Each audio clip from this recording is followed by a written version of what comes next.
Hi, my name is Geraldine Ortiz, and I'm taking this class because it's part of my prerequisites to try to become a nurse. But the psychology has been part of my life as patient and part of my work. My work is work with adults with disabilities, and the psychology helps me to understand some behaviors and how to try some behaviors in my clients, and how can I help them to feel better when they have a de-escalation or they have a trigger, so they don't feel comfortable in some situations, and how to find a way to help them or express their feelings. For the third part, we have to explain two political problems. One of my political problems that I identify is the poor logistic to give a weapon, and that I found this for the recently shootings. So one of the first thing to see is the government don't see it as a problem.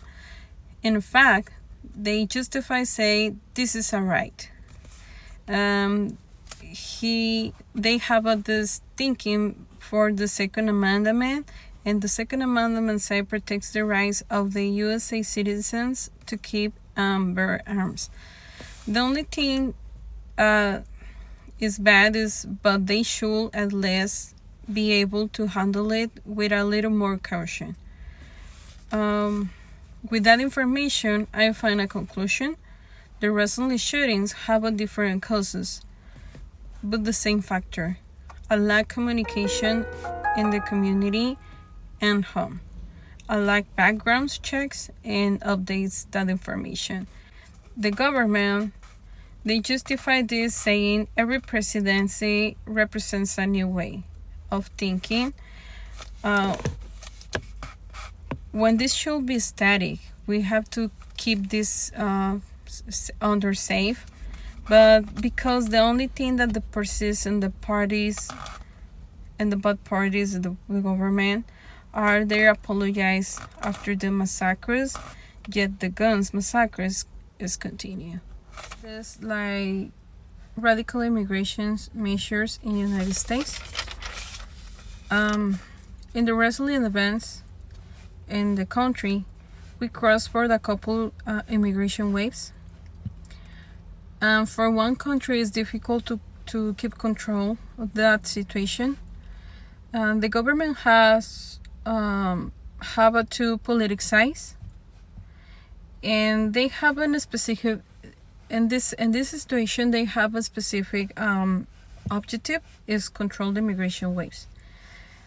And unfortunately, one of the part of the political sides, they have methods. They use methods that are not being the most human. And the different information that I found events such as widespread deportation, program suspensions, tightening of background checks, and how they continue building infrastructure for mass deportations, blocking code or jurisdiction in sanctuary locations. Other the things that I found is some biases with these measures, like they assuming that all the migrants are a threat, leading to overreach without considering the future economy risk.